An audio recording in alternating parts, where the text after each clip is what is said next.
We were missing a few from SamvAAd. We'll call them in later again for a huge round of applause. Okay. So we will now start the day with our keynote speaker.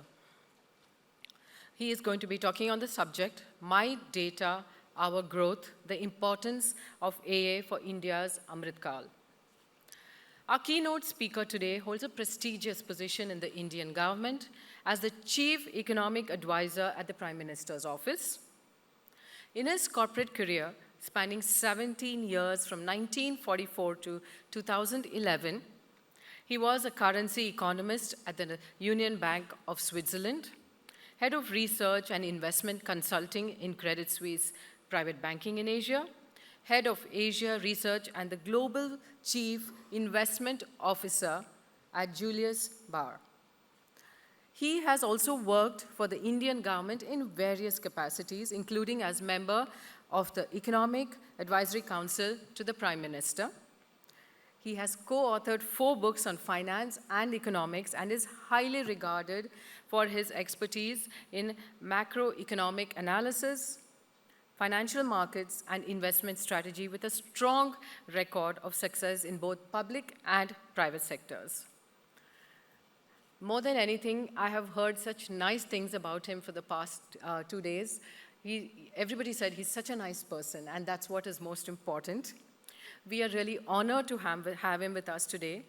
Please join me in welcoming our esteemed keynote speaker, Shri Anantha Nageswaran.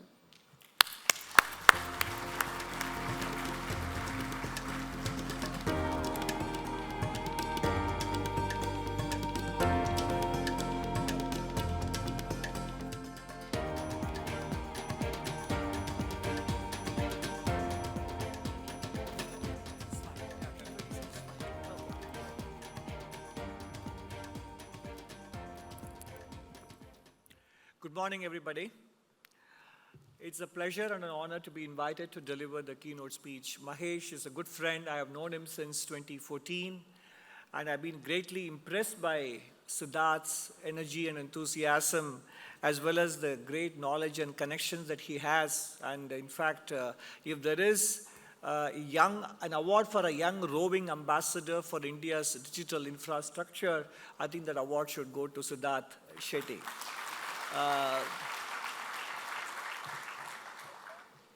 Actually, when I saw the initial videos and the data that were shown on the screen, and then Mahesh's very interesting opening remarks, including some use case demonstrations and SamvAAd's brief introduction, they have actually robbed me of most of my talking points.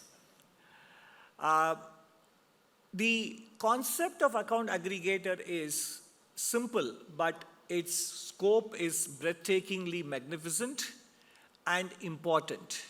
And we have barely scratched the surface. When SamvAAd said that in a year or two earlier, if this meeting was called, there would hardly be 10 people. But now today, the hall is almost overflowing. And the screen itself, which Mahesh showed, what it was at its inception and what it is today in terms of the ecosystem partners and institutions, that is extremely exciting from a policymaker's perspective. Because most of you know very well that India went through a period of very high growth in the first decade of this new millennium. And that was when the acronym BRICS was coined, and there was expectation that India would actually take over from the impressive growth of China and be the next growth engine for Asia and the world. But those expectations were not exactly fulfilled, partly because the 2008 crisis intervened, and once that crisis abated, we did resume growth, but that wasn't of such a good quality that eventually problems began to manifest. And that is why we spent the rest of the second decade cleaning up balance sheets in the financial system and in the corporate sector. Simultaneously, what happened in that period was the global economy was struggling to recover from the 2008 crisis. And so much so, notwithstanding the fact that interest rates were dropped to zero in many countries around the world and remained there for quite a long period, economic growth was sluggish, below par. And therefore, one of the big drivers of India's 8 to 9% GDP growth in the first decade, which was export growth, did not really flourish or take off in the second decade. And on top of that, we had the banking crisis. Just to give you some numbers, at the aggregate level, India's bank credit to GDP ratio was barely below 30% in the 1980s and 1990s. It spurted to 55 to 56% of GDP in the first decade of the new millennium.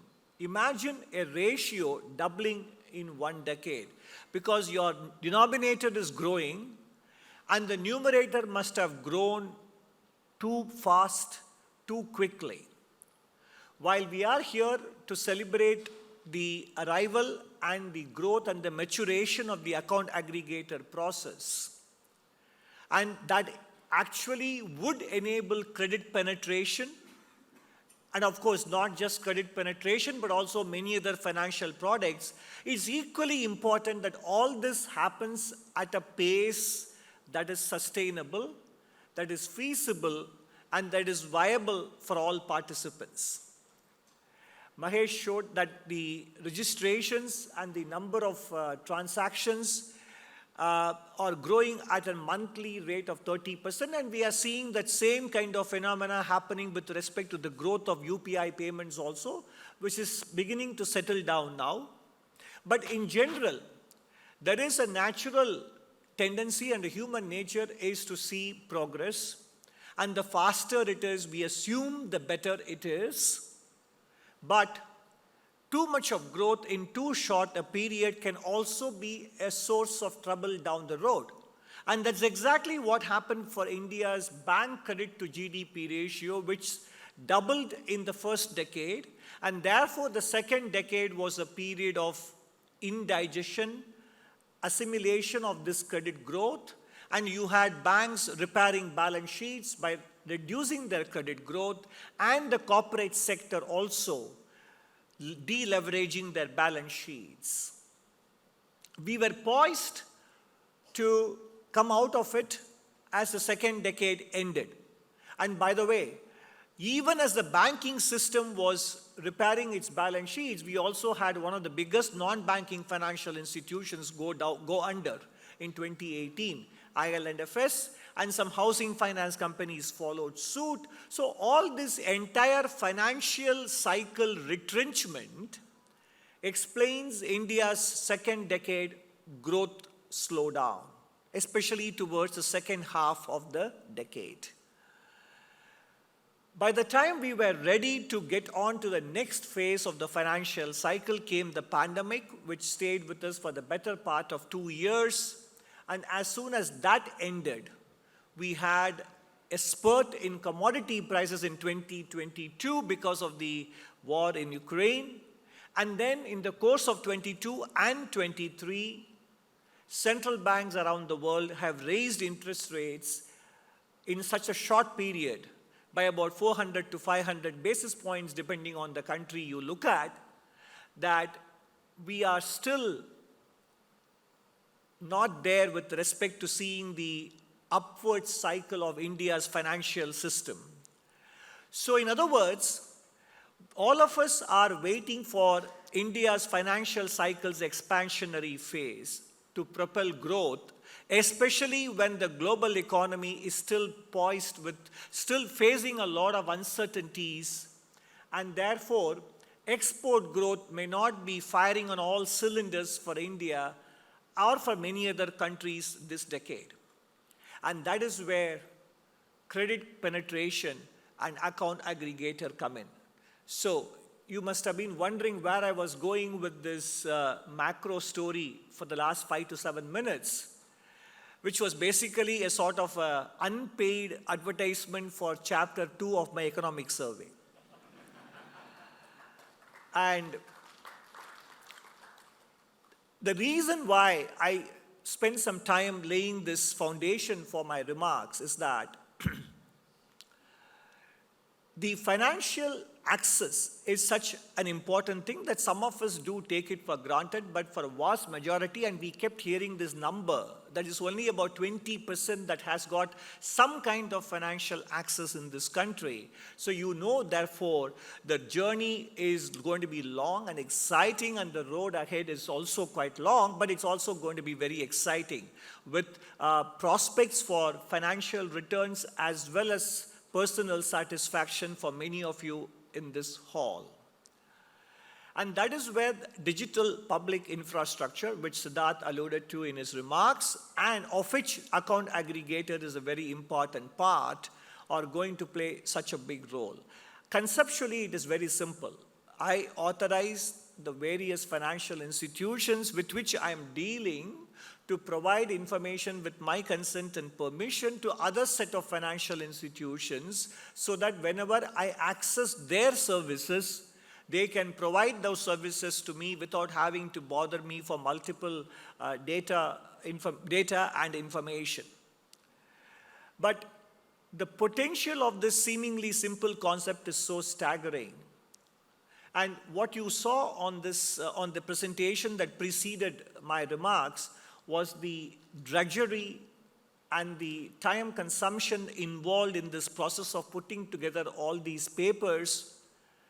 And therefore, many people give up in the process, as the investment advisory firm gentleman who was speaking mentioned. And because of this facilitation done by the account aggregator framework, what is going to happen is that not only is financial access going to improve, but also access to multiple financial services and products which are not necessarily related to credit are also going to improve. And access to finance being the foundation of both personal progress on a material plane, but also for commercial progress, you can imagine the statistics we will be seeing next year or the year after when the same conference is held, as to how the financial penetration would have expanded because of this account aggregator and many other digital public infrastructure initiatives that the government and the private sector have taken. What is also important and gratifying to me about the account aggregator is that the amount of information that financial institutions, both users and providers, will have about their clients is going to be so granular and so varied and pervasive. I hope that it leads to a kind of judgment that financial institutions will be able to make in providing credit, that I'm hoping that with all these innovations, we will have the next financial cycle that is doubly or trebled over the previous financial cycles. If India has to achieve sustained growth rates of more than 6% per annum, we need a financial cycle that doesn't end within half a decade. That has been India's bane in the past. Whenever we have got a credit cycle going, within a few years there is overheating, there is excess lending, there was excess borrowing, and then there were non-performing assets, recapitalizations and write-offs, etc. But this time around, thanks to the ubiquitous nature of information availability, which the digital infrastructure provides, I hope that we can have an elongated financial cycle and an equally elongated economic upswing. Just to give you some perspective here, China's economic growth was on average 9% or so in real terms for as long as 3 decades, from 1979 until 2008. We need to have at least a decade long of consistent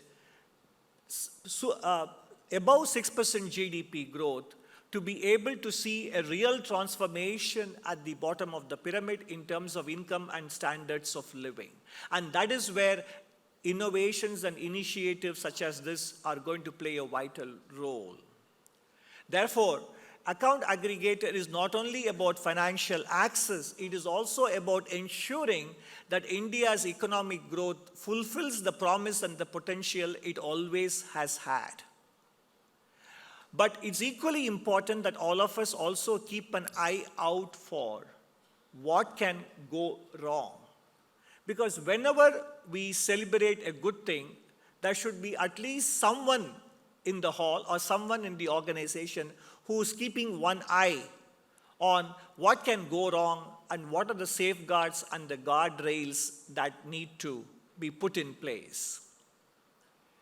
And whenever something new opens up, there is excitement, and there is also a lot of people who come into the space to try and see if they can make a quick return.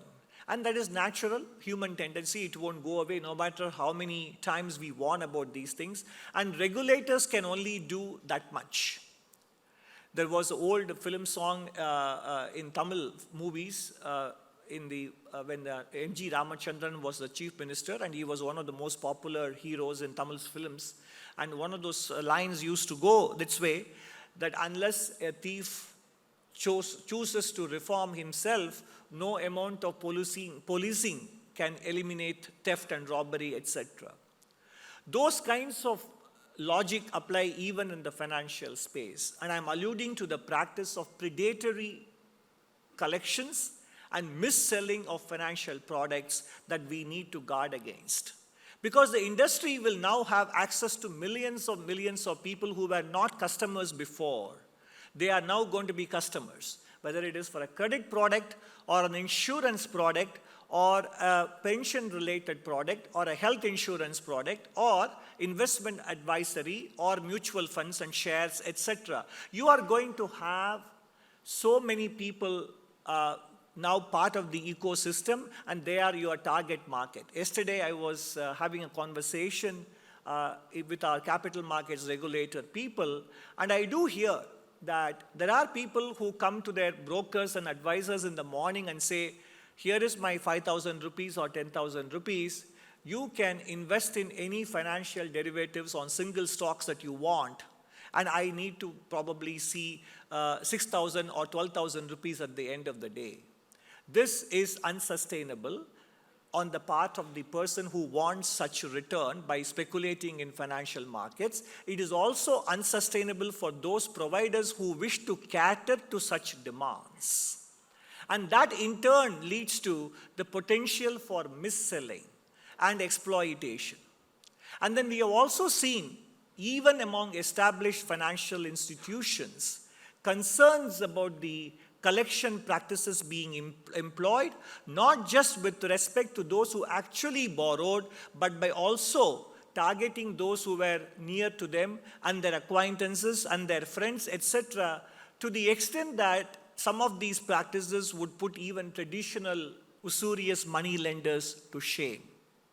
And therefore, we need to, and this regulators can only do that much to be able to tackle these practices, put an end to them, stem them, and fear of punishment. All these things can play a part. But at the end of the day, given that we are on the cusp of a major breakthrough in digital infrastructure, and with access to so much of data about individuals and their financial habits and patterns of spending, other behavior, etc., it is very important that participants in this ecosystem exercise a degree of self-restraint with the mindset of stronger for longer rather than quick and easy profits and exit at the expense of the very people who are going to provide your financial viability, who are going to sustain your own financial returns. Therefore, Account Aggregator is a door opener for financial inclusion and for financial returns for all participants. Misuse of data, mis-selling, predatory practices, etc., have to be guarded against, and self-policing is the best policing. So Sahamati can also think in terms of what are all the guardrails that need to be put in place in collaboration with regulators to prevent the misuse of data, misapplication, and ensuring that India's credit cycle remains longer than what it has been in the past. Because we are living in a world today where economic growth remains deeply uncertain. And India is better placed simply because we paid the price last decade with our financial cycle contraction. Therefore, we are all waiting for the next financial cycle to kick in. But we are also equally anxious that the financial cycle, when it kicks in, doesn't end as prematurely or as quickly as the previous cycles did.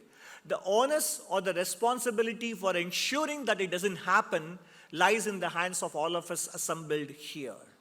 And that is what will see us achieve the kind of GDP numbers that we have in mind, and more importantly, making a meaningful difference to the lives of people that were shown on the screen and those who are still yet to appear on the screens here in terms of financial access.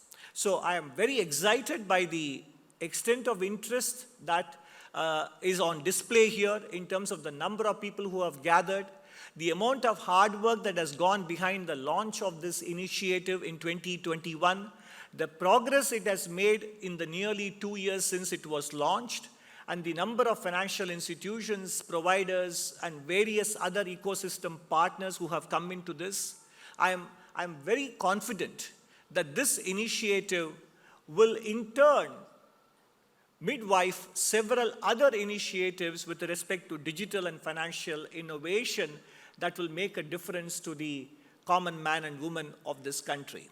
Therefore, not only do we need to practice sustainability in terms of the lanyards and in terms of the recycled bottles that we are drinking our waters from today, we need to make sure that the practices that we are going to deploy or employ in our work with respect to account aggregator framework, with respect to financial access, are also sustainable both for the providers and for the users.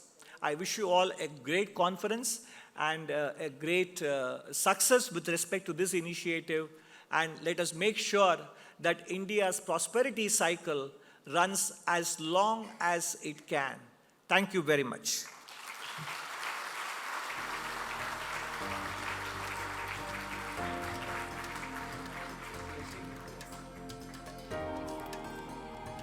I call upon Mr. B.G. Mahesh to felicitate Dr Anantha Nageswaran. Sir, your words were very inspiring. Thank you so much.